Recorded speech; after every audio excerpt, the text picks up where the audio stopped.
What up, folks? What it do? Welcome to another episode of the Best Advice Ever podcast with your boy, comedian Mike Goodwin. Yeah, the bow tie comedian. Well, as we always do,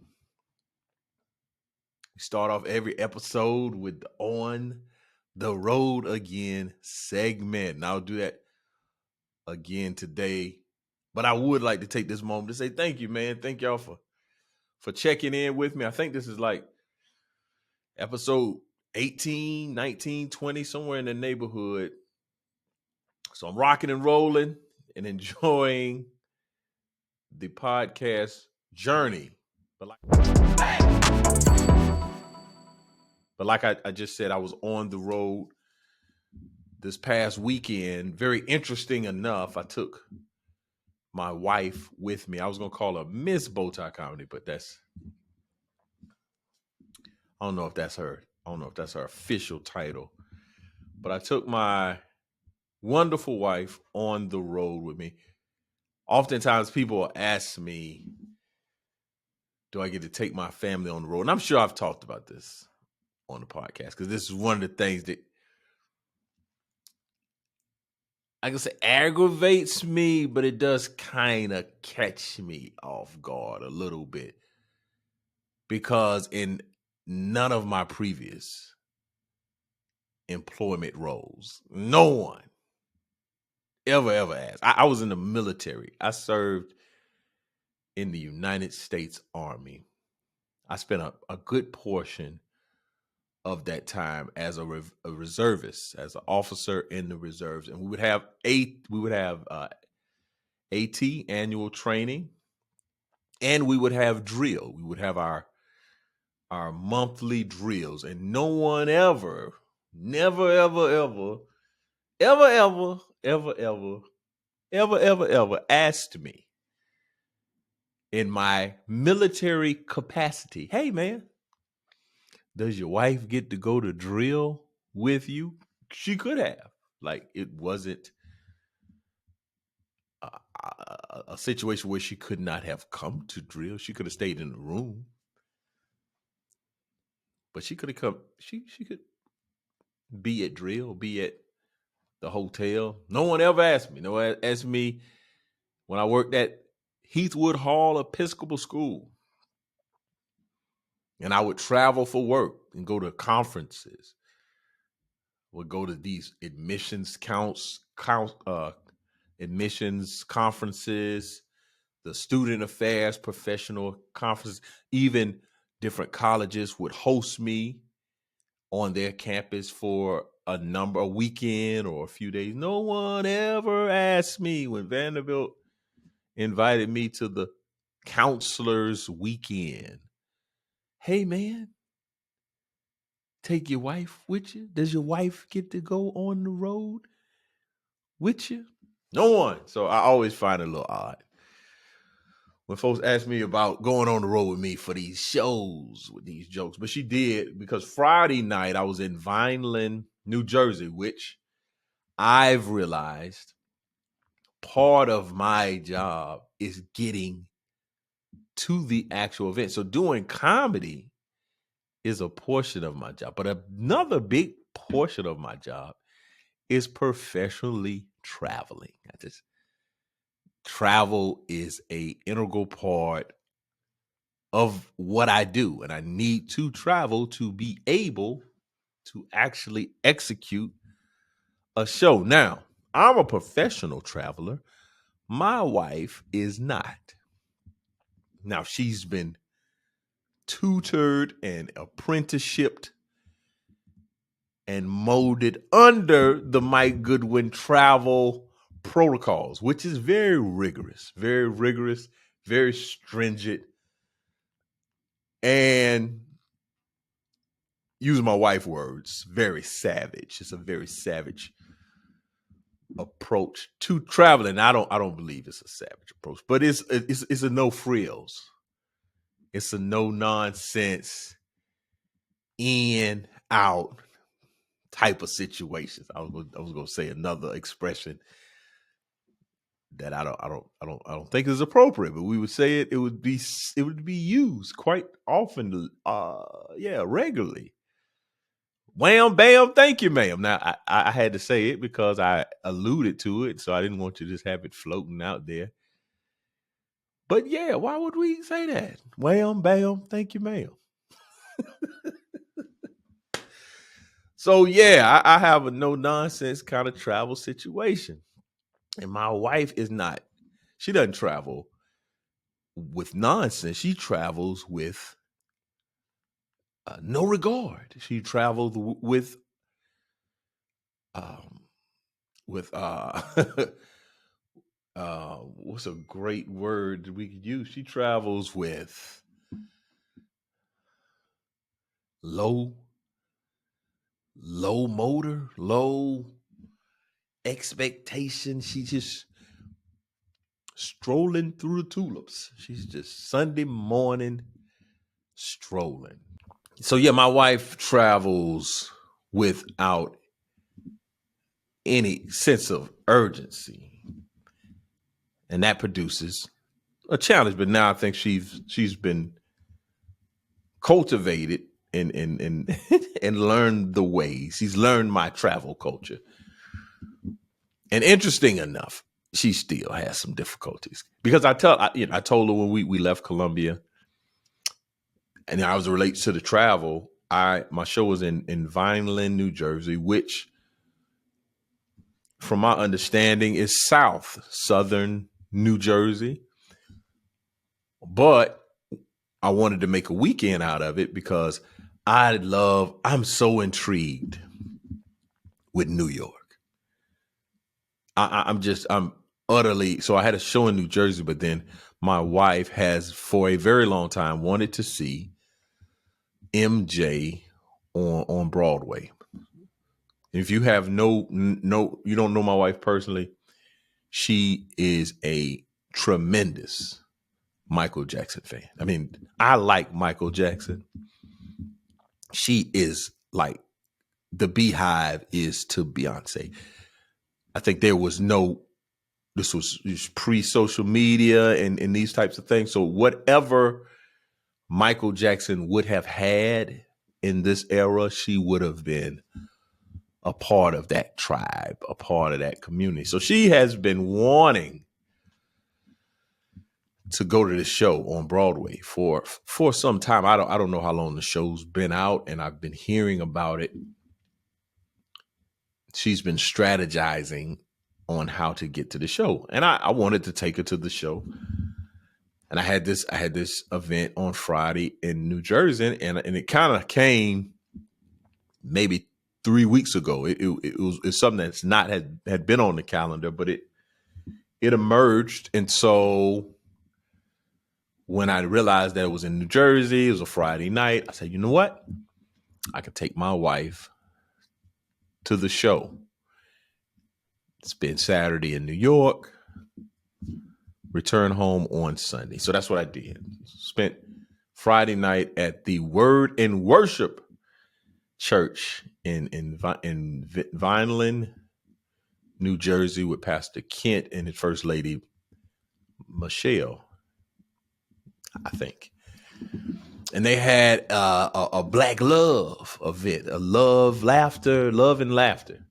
Now, it was an open and public event. He was selling tickets. So there was a couple that saw me on the Love It Like You Mean It cruise, and they came over and brought friends. So these were two white couples that came to the Black Love. It was like, Mike, good, we're going to be there.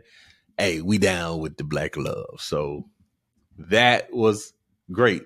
Had some folks that were knowledgeable of what I did and came over.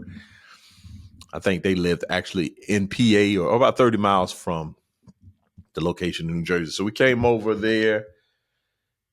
It was a great night. So the traveling component of it, the advice and the guidance I received, it would be better to fly into Newark, drive down to the show because it's 2 hours. Newark to Vineland was 2 hours. Drive back to Newark and then leave from Newark to go to the city. Take an Uber to the city, car service, whatever, and then just have a car come back to Newark. And then you can fly out from Newark International Airport that Sunday morning, which is what happened. And so they're gonna work. That's what happened. And so Friday night was great. It was a great event. They had a singer, Kelly Glover. She was on a season of America's Got Talent and also American Idol. She was a great, fantastic vocalist. Then I did my set. I did a show. We had a great time, but then we had to drive back to Newark. So let's say that the show ended around 10-ish. I may have gotten on the road about 10:30, 11. And at maybe around 1 o'clock in the morning, all I saw was headlights on the interstates. It was just lights as far as your eyes can see. And I got the GPS. And I'm telling you, I was rolling. And one thing about my wife gets her sleep on when we travel. So when we're in the car, especially on the return trip, more like she's sleeping, but she fights hard to stay up. And I just kind of watch her head just I'm like, hey man, lay your seat back and go to sleep. But she tries to stay in the fight. I mean, head just bobbing and weaving, right? Hit this traffic. We probably sat on the interstate for 30 minutes because I was about 13 miles away from the hotel. But on the GPS, it was like an hour and 20. I mean, there was clearly an accident had happened. And I was good with it. But the interesting part about this was the plan ideally would have gotten back around 12:20, 12:30 at the earliest or late as I thought. We get back about 12:30. I was going to drop my wife off, take the rental car back because I'd had it for Sunday, but there was no need to have it because we're not going to use it to drive into the city. And there was about a $30 a night charge for parking. Plus, I didn't need it any longer. We were going to, again, take an Uber or car service into the city and back. And then there was a shuttle from the hotel to the airport. I mean, it was connected, probably 5 minutes. So I was saving on the rental car. I take the rental car, drop my wife off, take the rental car back to the airport. But the Newark airport is one of those airports where the rental car center is a place where you have to commute to. It's just not walk down, get a car and leave. So you got to catch this air train over to the rental car center. Well, not over to the rental car center because I returned the car to the rental car center. Then I got on the air train to the terminal. Then I had to go from the terminal to the shuttle pickup. And they ran shuttle 24 hours from the hotel.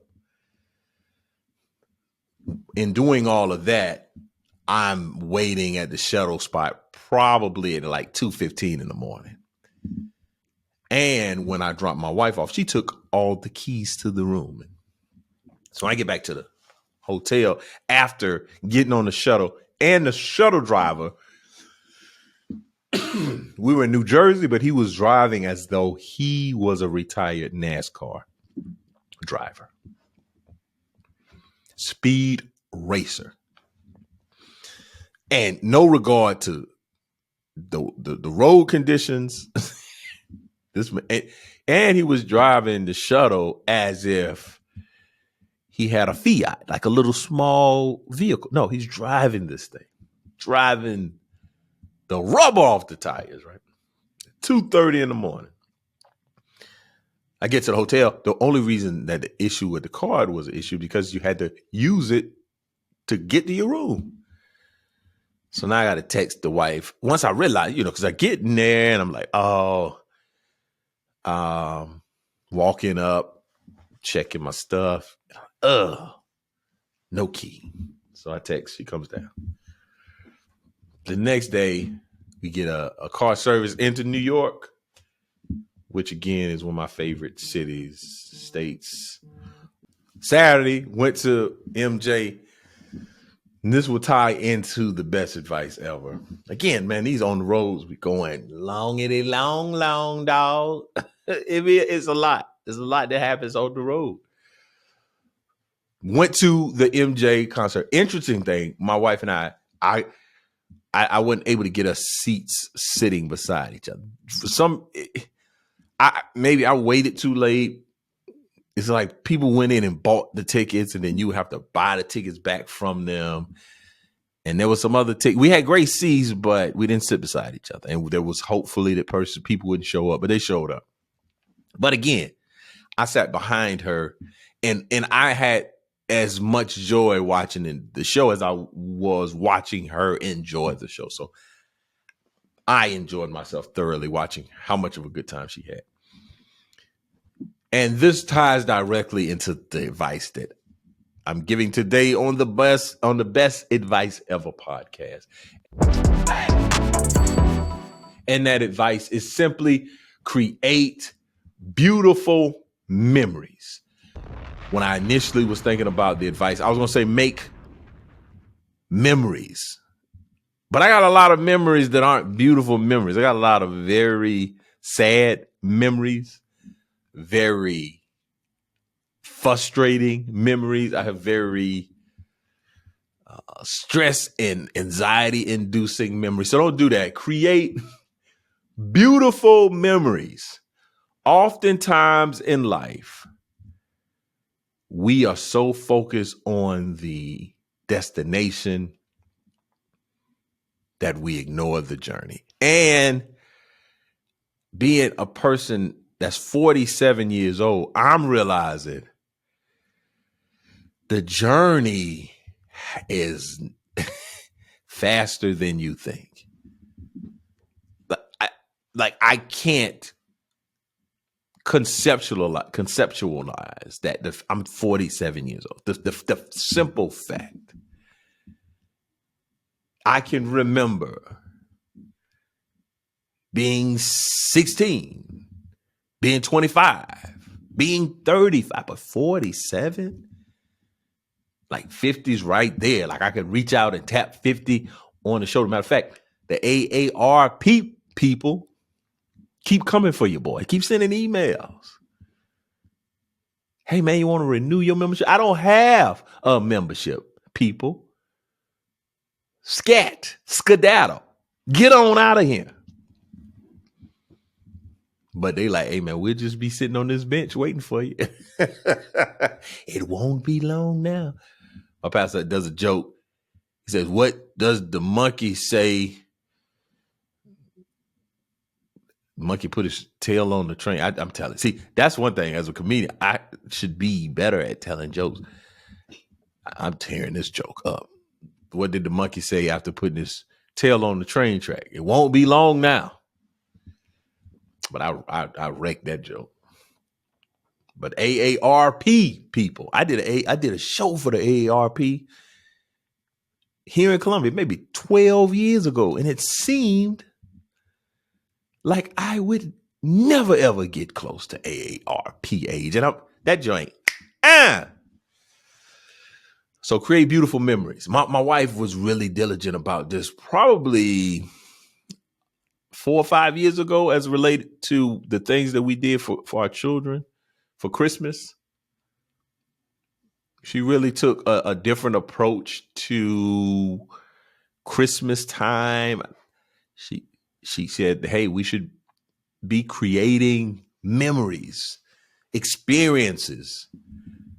And I think one of the first things we did for Christmas, or we gave them the gift for Christmas, but it was, I don't think we went during Christmas. We went to the Great Wolf Lodge in North Carolina. That was one of the first times we didn't necessarily, we still give them stuff, but the big Christmas gift was going on an experience. This past year, we went to the bowl game.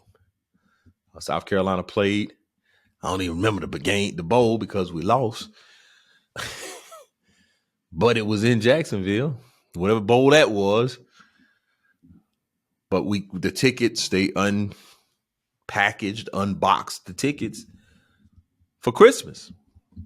Went to the bowl game. So my wife has been very deliberate about experiences. And I would encourage you to create beautiful experiences. Life is a wonderful journey.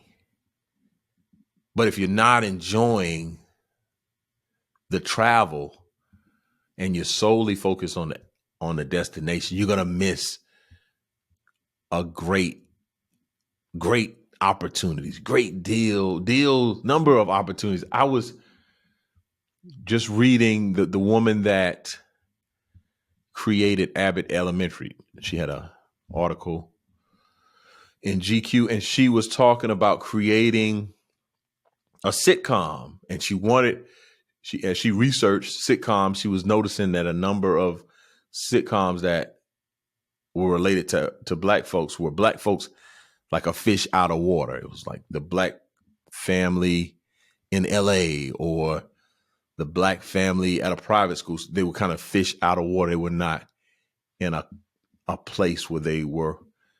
It's a common experience. So she wanted to create a show where, no, they were not a fish out of water. And the other thing she wanted to create was celebration of very small wins. And even I'm a part of a business community. We say there's no such thing as small wins. A win is a win. But she wanted to celebrate simple things. Instead, it didn't have to be, I guess every episode was conquering some monster major accomplishment. Just accomplishing tasks. And I think even in the article it said, for some people, getting out of the bed in the morning is a win, that they continue to press on. And if you're not cognizant of this on your day, like what did you do today that was noteworthy? Like, man, today was a good day. Not, when my birthday comes, or when I lose 15 pounds, or when I go on vacation. Like, live in the moment today. And my keynote that I do, I talk a lot about being present. You can live in one of three places. You can live in the future. You can live in the past. But the most profitable place for you to live is in the present. And I encourage you to live in the present and to create beautiful memories. Create a playlist that you drive to work and listen to. Maximize the moments. Don't wait for vacation. Don't wait till the kids graduate. Don't wait until your tax money comes in, your tax refund. The next 5 minutes can be outstanding. The next 10 minutes can be tremendous. So create beautiful memories. I think a lot about this because my childhood, now that I'm a husband and father, and especially as I'm looking at the relationship I have with my children, my childhood rears its ugly head quite often. It's been interesting for me to navigate this space because as a husband, as a father, I'm doing things that I didn't even see my parents do. Not only did I not see them do it, I didn't even know it was to be done. So again, the weekend, my wife and I, my mother had my son, and my daughter actually was at a school event in Charleston where she was there from Thursday to Sunday. And for them to see their parents going out of town for an event, then taking the next day to go to a Broadway show. And if you hear my wife talk about the show, my wife told me this weekend was the best weekend of her life. I was like, hey, man, we got married on the weekend, right? This was the best weekend of your life. Come on, man. Don't do me like that. Don't do me like that, dog. But when I hear her, someone will ask, hey, how was the show? Like her voice goes up an octave, a few octaves. And it's like, hey, this girl had a great time. And we made a beautiful memory. So that's what I encourage you to do. Create traditions. Create a culture. Be consistent. Things like movie night, game night. Create those. One of the greatest experiences I had, my pastor, when I was very early in our marriage, and I think we probably just had our daughter, and we were just going to be at the house for Thanksgiving. He invited us over to his home for Thanksgiving, and we were sitting around the table. And before we had the meal, he asked, or everyone had to share, what were they thankful for? And I believe that's something that he does. He's created that tradition with his family. And so that was a beautiful memory that I have that someone else helped to create. So I encourage you to create beautiful memories. That's the best advice ever for this particular podcast. We've come to an end of another episode. Again, I spent on the road, spends a big amount of time, a lot of time on the road. So I'm not going to be able to cover some of the things that I want to cover, but I'm going to cover the Church of Dion because we need to talk about Dion, Coach Sanders. We need to talk about him. But I will answer a question. Someone asked me, Q&A with the bow tie. This question comes from Santee, South Carolina. Mary asks, what do you do for fun? And I find that to be a very interesting question because I do stand-up comedy for a living. And that's a lot of fun. It's a lot of fun to get on stage and to share content that people laugh. Rooms of folks laugh. That's probably a great amount of fun. So it really was kind of challenging for me to think about, man, what do I do for fun? So one of the things I do for fun, and I don't know, sometimes it doesn't feel like fun, but I do. I found a great deal of solace and rejuvenation is going to the gym. I like it. I like the challenge of it. I like the difficulty of it. It's fun. I don't want to say that too loud. Some of my trainers or folks that I work out with will be like, oh, thought you said this wasn't fun. But that's what I enjoy doing. I enjoy spending some time in the iron jungle. Like that's really been a consistency of something, whether I go to the gym, whether I go on a run, any kind of physical activity. It used to be basketball. It used to be a lot of pickup basketball. But after I tore that Achilles, I kissed basketball dating goodbye. So for fun, I definitely go to the gym. I enjoy my family. I enjoy when we do movie night, we do game nights, traveling together. That is absolutely the best fun for me. And hanging out with friends. Anytime I get to socialize with friends and family, that's a lot of fun. Well, thank you so much tuning in to another episode of the Best Advice Ever podcast. Man, I would love for y'all to follow me on social media at Bowtie Comedy on Instagram and Twitter, at Comedian Mike Goodwin on Facebook. Join my email list if you're not a part of it. Just go to my website, MikeGoodwin.com. If you have a question, just email us at info@comedianmikegoodwin.com. Also, I got a show this weekend. I'll be in Springfield, Georgia on March the 4th.